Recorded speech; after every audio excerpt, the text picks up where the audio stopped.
Hello, and welcome to another lovely episode of Art and Aesthetically Dark. It is I, that chick you know. It's been a minute, don't mind me, life's been busy. Anyway, I decided to make this video here. It's not really reading a story as much as it is me talking about the computers. On the 18th of October in 2025, I decided to move to one of the Linux OS systems, operating systems, and leave Microsoft Windows behind. And I have not been back since. It's been a good time.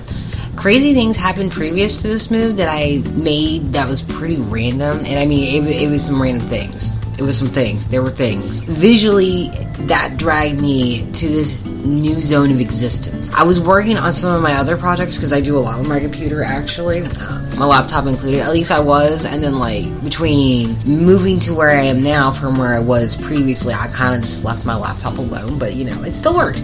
It was plugged in, screen stayed on, never went on standby, updated whenever the fuck it felt like. I just left it alone for a while. Then I started moving it around and stuff, and I was working with my computers, and I was like, okay, at least I'm doing this stuff again. I'm kind of happier with it, in an area where I'm going to use it regularly. It was a good time. But I was working on some stuff, and I think it was around July or something like that Windows 10 was being forced into obsolescence in order to make way for the new Microsoft disaster, which is Windows 11. Even though Windows 11 had been out since the fall of 2021, which I don't know why they made it. I thought Windows 10 was supposed to be the last one, which is at least 1/16 decent compared to the software that's been produced by this company. Ever since Windows 7, every other one has been trash. Vista? Traumatic brain injury. As soon as the screen started looking like an Xbox 360 console, I felt ways, right?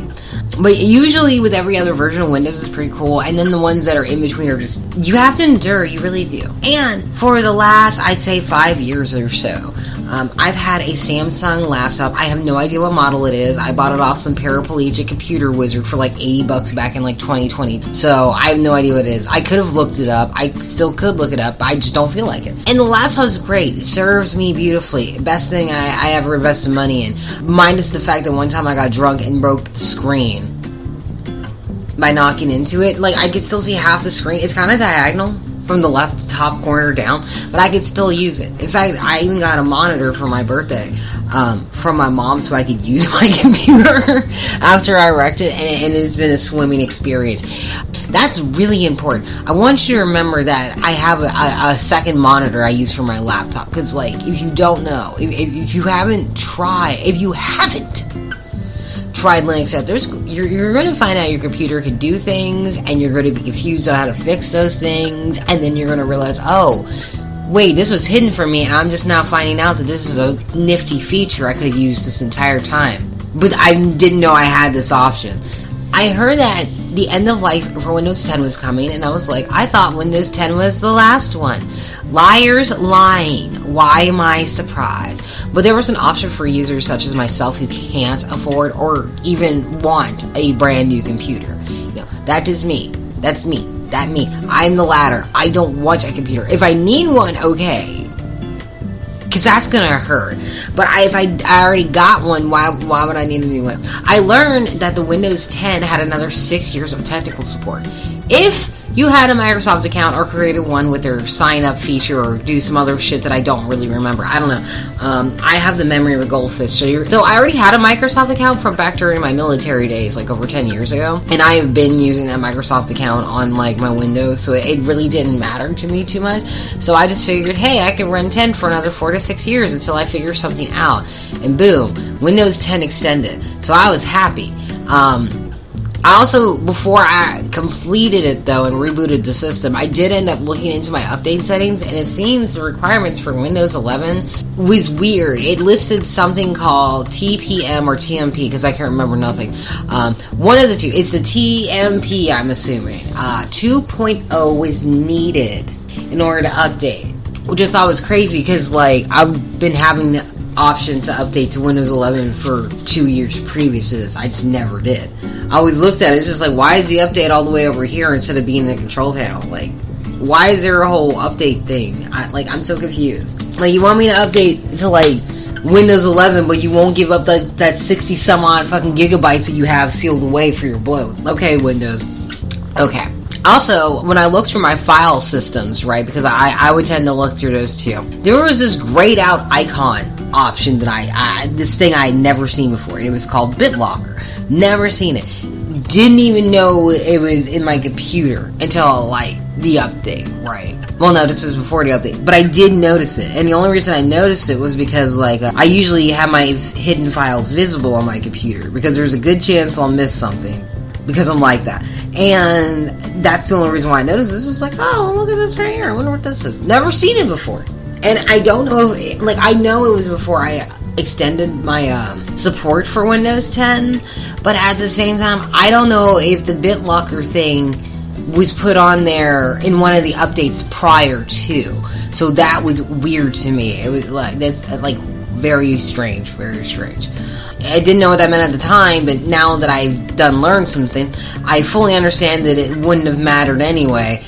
And then the AI Nation came to attack, and it was insane. When I first started my computer after the update, which I have to say, isn't it weird that the one and only update that isn't forced on you by Microsoft is the one that just ends up being a trick question?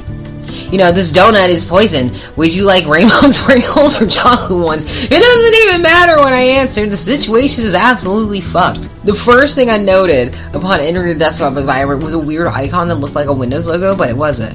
And there was fucking pink in it, so I was even more confused, because, like, Windows has the red, the yellow, the blue, and, like, the lime green color. I don't know if that's the order. I'm painting it in this picture, and I don't even know. But I was looking at it, and it didn't look like the Windows icon. And then I remembered, this is Copilot. But I never downloaded Copilot. I've never installed Copilot, but it's here. Why is this here? Maybe that was from the update. But I never tried to use it. It was just like, no, thank you. And then I opened the start menu. Ads. I searched the file system. Cloud backup button. Not backup to the local file, because I don't have a backup there. I actually use an external, like, USB and an external hard drive. But why is it backing up to the fucking cloud? Like, the hard drive, the goddamn computer I'm using to type these words out on the screen as we speak. Everything is going to the damn cloud, and I never wanted a cloud. It was weird. It's like weird, kind of weird. My laptop was different, and I didn't like it.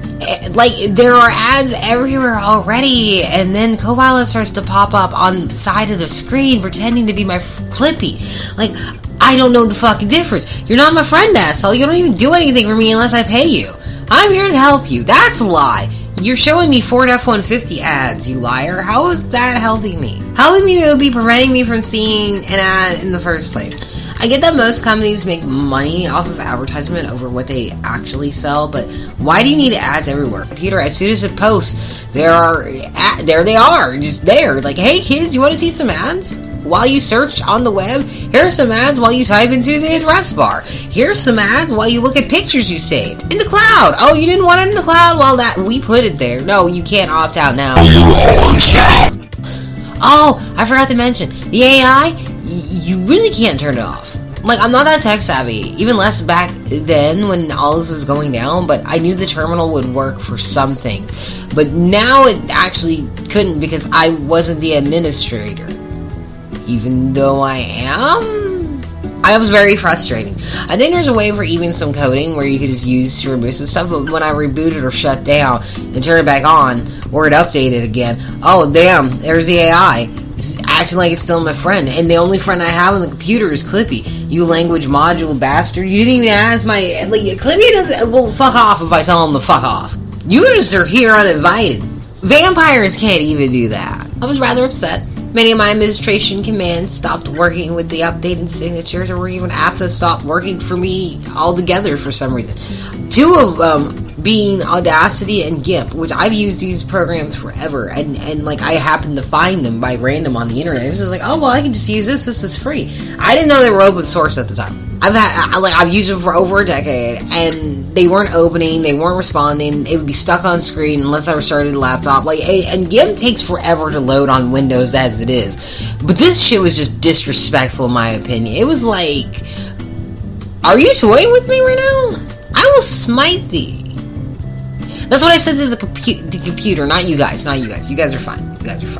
Like, honestly, I wish I had thought about making this video with, like, screenshots of what I was talking about, because I'm not sure if anyone else went through this, but I don't talk to anybody anyway, so I guess it doesn't matter. My bad. And then I got to the actual administration stuff, and my spirit nearly broke. Nearly, but not quite yet. Thank you, Fun. I would have searched the web for workarounds, and even the control panel was nerfed beyond comprehension. I think they got rid of the control panel, if I remember from the news recently. Are they doing away with the control panel? I might be wrong. I don't know. I'm not on Windows, so I don't have to worry about my computer fucking me over, or someone else owning everything in it. Paths and extensions were foreign and treated like enemy territory. That was crazy. It was all like this naked, vulnerable feeling of exposure while trapped in a cage. Even malware seemed to walk inside while I was forced to watch them drag their filthy asses over my CPU's living room carpet floor. The GUIs were gooey. I don't know what to say. The two apps, Gimp and Audacity, as I said before, they're open source, and I'm not really sure why they stopped working. But I use those two for my editing and rendering of my videos. And I also had Sony Vegas as a video editor. And I've had that since I had a Sony Vaio during my military days. I just kept the product key for the product, and I had to go through the internet over the years to find the same software. I was basically considered obsolete by the actual makers of it. Like, I had to find open source versions of this shit. I was searching for open source shit before I even knew what open source was. I just wasn't smart enough to know to look for it. Or I just wasn't made aware enough to look for it. Or I was just too ignorant to think. I was probably just too ignorant to think. I'm thinking now. Now, on Linux, Vegas doesn't work. I mean, it will with Wine, but that's a pain in the ass for me. It runs funny. That could be my setup that I currently have, though. I never tried it with the laptop, though. But Vegas was definitely a significant reason for why I waited between July and October for why I didn't want to just completely wipe my shit and go straight into Linux, because it's like I've had all this shit forever. A lot of stuff I don't even know how to convert some of it, and the programs I use, I don't know if I want to have the time or patience to learn something different. And I was way too impatient and pissed trying to look up solutions on why my faithful laptop turned into the attack dog advertisement. I was confused. There wasn't a reason on why those two particular apps started working, and I didn't understand why my lap was telling me I needed more space for storage until I saw that Microsoft blow it up to, what was it? It was like, I think it was like 68 gigabytes, but after the update, it blew up to like 110 gigabytes, and like my C drive is only 258. And then I got a terabyte that's attached to it, but there were parts of the terabyte I couldn't deal with because a partition labeled Ubuntu taking up space, and I didn't know what it was at the time. And even if I did, I wouldn't know the password to get into it. And even if I knew the password, I probably would have ended up deleting it because fuck Ubuntu. I mean, Ubuntu is a really good distro, but it's not for me. I'm a paranoid person, so no. I'm not entirely sure what drew me, because I had been thinking about doing the jump, but I was still hesitating a lot. And I still have no idea, what was it? It was something to do with YouTube, right? And on YouTube, depending on which browser you're using, right? And even with Brave on Windows, I started noticing the ad blocker was just fucking up my shit royally. I could watch YouTube videos without it, but after a while, YouTube would just kick me. And it was the weirdest fucking thing. I was looking it up on Reddit. I was looking up all sorts of things. No one was talking about this, and it was just like, maybe I'm just crazy. I might just be crazy. Mind you, I am not tech savvy at all. I'm not that knowledgeable, and I spent many afternoons trying to fix my family's Windows XP, I think that's what we had, before they found out that I overloaded the RAM memory in the damn computer just flickers every 3 seconds before crashing to the welcome screen and freezing. You know, the fear of my sister finding out I was learning how to use command terminal to bypass the passwords she set up drove me like no other desire. You know, no, the burning desire of locking her out of her own AOL email after figuring out her password and hoping she doesn't figure out it was me is what kept me going. Because I did that many times. I should ask my parents about that. I should get that, because that'd be awesome. They aren't going to use it. I bet you it'll still work. There's fucking RAM in there. I bet you it's DDR3 too. I could use that shit. Oh my god, let me get that. I need that. But that's okay. I was bothered by this entire scenario. unsure of myself. I asked aloud, how long has it been since I've gone into a system with the intention to break it till it works again? XP? Windows 7? I'm not sure. I know I was pretty decent at troubleshooting and somehow always knew how to fix something without knowing how. This has been different. This has been uncomfortable. This made me, like this whole experience with Windows, like, it wasn't just a violation, but I was mocked, I was insulted, I was slapped in the face and the ass, and then told to like it because I didn't have a choice. It wouldn't listen to anything I put in the terminal. Everything I tried to do in order to get rid of the bloatware, like, as limited in my knowledge as it was just messing up my computer, maybe denying it, because as the admin, I'm not the fucking admin. One day, there was a video that I had seen around, like, I think the springtime, so probably around the same time when they were announcing the whole, like, shutting down Windows 10 so you don't have anything to use. And it was a video about coding. I think it was from Theo. I think it was Theo. He was like the first one. And I don't even remember watching this. I don't even know where it fucking came from. I am grateful that the algorithm like recommended it to me, because it's just like, okay, maybe it likes me a little bit. I started watching Theo a little bit. I thought he was a little bit like extra, but whatever. Then Lundu came out, because for some reason these two have a very strange hate-love romance relationship going on. Kind of toxic. Somehow they make it work. Then I found Salem Tech Tips, or Salem Tech. The dude with the raccoon hands, he's funny. I like his voice. His partner's awesome too.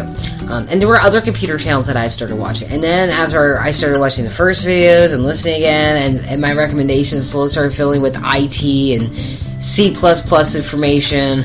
And then, like, within that time, the old name that I hadn't heard in a really long time came up. First time was in high school hearing about it, and then I would hear it repeatedly in the military, and that was Linux. And that name was familiar, and I remember at some point there was an NCO who recommended it and laughed at everyone who used Windows. And I don't remember the entire conversation, but I do remember him mentioning that he would never get malware. And I didn't know what malware was at that time. Anyway, snap back to reality, and I'm looking at an option that I never really thought about as I'm watching all these computer videos. So I started looking at information, seeing where's the best place to learn something that might be true. And that would be YouTube University, of course. That's actually where I learned to do my hair, and it's free. At the time, I wasn't sure, and I didn't know if I wanted to learn something new. It seemed like a waste of time. And I was used to Windows anyway. I knew how this worked when I wanted to. I had programs that I paid for that worked, because apparently the free ones aren't meant to. And starting over risked me paying a subscription fee for the same thing I previously purchased before their subscription came to exist. Rosetta Stone is a good example. I would still be using it if they accepted my old email for it, which I still use to this day. I was going back and forth in my head on what I wanted to do, and then I remembered Windows Vista. And it was like, oh yeah, I need to go. I need to bounce. So I went searching and found different Linux distros, and I started listening to different videos. And one of the number ones I get recommended is Linux Mint, which is the starter kit of Linux. Just kidding. But it is what I will recommend to people moving from Windows, and it's the most fun, I believe. I first installed Rufus, and I probably will never be able to again after that, because it's actually a Windows EXE app. Which sucks because it's great for persistence, but that also requires me to work with Wine. I might do it for Kali Linux. That's a strong might, though. I also have to learn the commands for, like, direct copying and doing the whole persistence thing, because there is a way, but not today.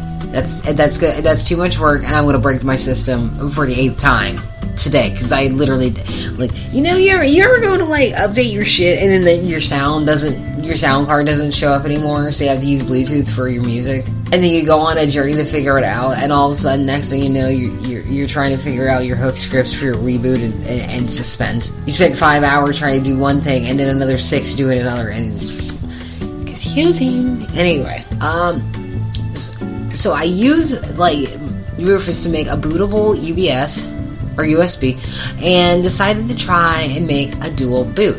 I would have actually, I should have actually used a virtual machine to see how I liked it, but I had no idea how to run one at the time, nor understood how valuable that knowledge would be in the future, because nowadays I actually use them a lot, just to test how bad I am at different distros and shit, just to make me feel better about myself, that's all. I set up the install easy until the partitions came up, no idea what the fuck that was, but then I realized it was disk space, and I skipped it to where it would just make space for Mint and gives you the dual booting experience, which is cool. And then I restarted my laptop and Windows started. I was super confused, and I went to look it up and I had to turn the secure boot off. No idea what that is. Apparently I had to go into my BIOS and turn off the secure boot. What the fuck is a BIOS? I had so many questions. So little time. Lots of reading, which turns out is half, if not 3/4 of the majority of what becoming a certified computer wizard consists of. You have to know how to read. But the next problem I had was, you remember how I mentioned my monitor and how I can only see half the screen? Turns out that, like, when you're in BIOS, the monitor isn't getting picked up. So I have a screen to work with in order to try to find the BIOS settings. And the other half where I can't see is where the labels and the buttons for the settings are. So I did the only thing I naturally knew what to do, and use YouTube to search for at least a visual comparison to someone who might have had my same BIOS, which I didn't know what the fuck it was because I couldn't fucking read.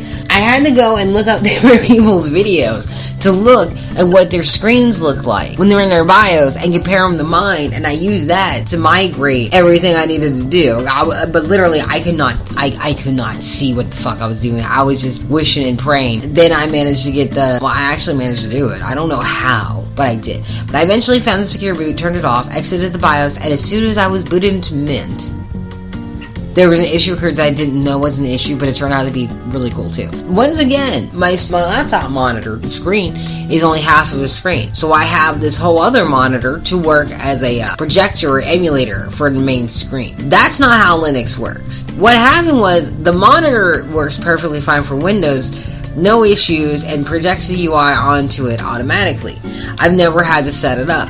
But on Mint, or Linux Mint, or at least the Linux kernel anyway, it reads it as two monitors, so you have two monitors. I had a left side monitor and a right side monitor. I had a first monitor and a second monitor. Both screens were on, but only the laptop had the grub Mint, and that's all I could see. And I was like, well, why isn't the other one on just yet? Because I hadn't loaded into the OS system.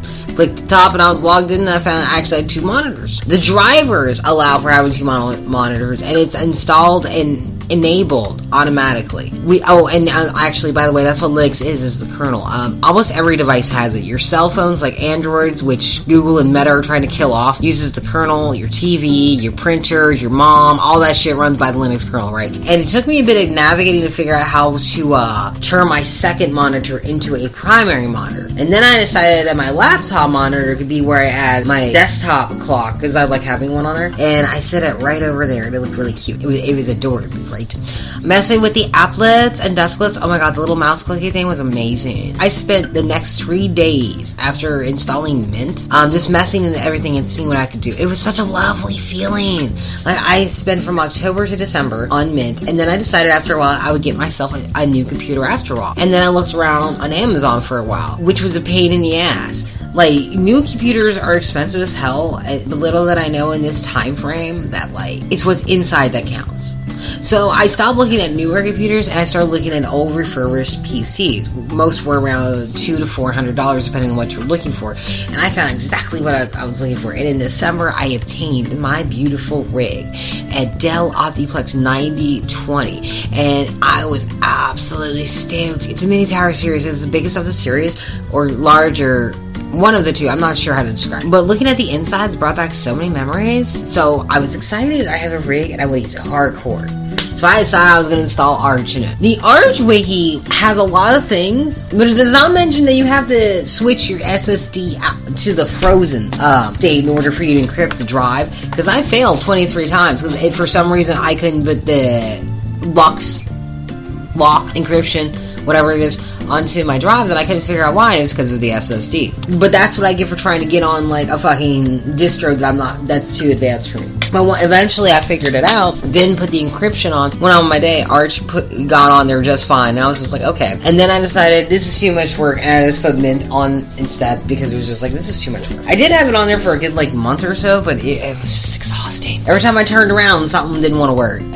Like Mint wasn't any better because the sound stopped working at that too. It was at that point I actually learned that desktops and laptops are hella different. Like, I've had laptops. I've always kept a laptop. It was just more convenient. Like, I always thought, like, if I get a desktop. Like, I've had a desktop before, but it really wasn't mine. It was more like a shared thing. This is specifically mine. This is my baby. No one can touch it but me. Unless I tell them they can. With laptops, you can go and upgrade the hardware. It's just you're going to be breaking something in your laptop every time, right? With a desktop, though, which mine's from 2015 to 2017, whenever it was manufactured, meaning it could play Skyrim and Half-Life, so I'm good. But what I'm trying to say is adding certain hardware to a desktop, particularly a Dell, which is proprietary, can be an issue. My original motherboard, because I ordered an identical one for this very reason, will not take any PSU except for a Dell, and I have been looking for a 600 watt proprietary PSU since I got this PC, because I wanted to use the GPU. I have an AMD Radeon RX 460. It's a 460 or a 560, one of the two, I can't remember. I lucked out and ended up with a 400 watt PSU that's running this PC with some extension wires. If you know, you know. And I managed to get that working. But the new motherboard that I'm using right now was manufactured way after the fact. But for some reason, once it actually was raised in like 2017, which is like, that's not when you were born, man. You're confused, but then after a while, I started to get, I guess, frustrated with Mint. Not with the system, how it was running or anything like that, other than the sound never being on the reboots without the Bluetooth device. It was more along the lines of, like, it felt easier than it was when I first started, if that makes sense. It's just like, I found that I could do all this other stuff, but I feel like I should be able to do way more. But Mint is good for out of the box, but if you like to tinker, like, which is probably my problem. I started out with Mint, but I messed with Arch so much. I was starting to miss the whole, like, I want to fix something that's broken. But it seems like I can't do it because this does have some system D shit. So I decided to try out a different distro for a while, and I wanted something Arch-based, or like, I wanted something that's similar to Arch, but I also wanted a different init system because I already knew about System D or whatever. And it took me like a week before I found Artix, and it reminded me of Arctic Fox hair dye, and I also happens to be System D free as well. Mind you, I'm not a tech savvy, but I'm still learning. And I only installed Arch really as a test to myself to see if I could do it and if I should bother investing my time and energy into learning how to do computer science and sorcery and to see if I could actually work it. You know, I just wanted the flex. That's really what it was. Anyway, so I installed Artix Linux of the Dinit variety using Cinnamon desktop environment, iOS image, because life is hard enough. And I'm not trying to spend 3 days installing like I did with the Arch. But don't worry, I tried it out on the VM first, which I recommend for anyone interested in looking for new OSs to run and test. A virtual machine is your best friend, and a VPN will make you a pirate. Now, I've been using this distro for about 2 months, and I'm kind of looking into maybe trying out Void in the future. I already have a VM of that one there, and I've been testing it out pretty regularly, like twice a week, I think. And it's tempting, but I would want to dual boot if I do, because I don't want to do another clean install. That shit's annoying as fuck. I will say, if you were an advanced user, Artix is perfect for you. I am not that user. I'm a noob, and I've been learning to use Artix. Is kind of difficult considering I overthink sometimes, and I still have trouble with hook scripts and service files because it's too much like accounting, and I'm going to end up making 2 + 2 = whatever I want, and I know that's not how it works on computers. I can't reboot my computer regularly. It actually takes a completely different command. And sometimes it doesn't reboot right, and that's because I haven't set turnstile? Yeah.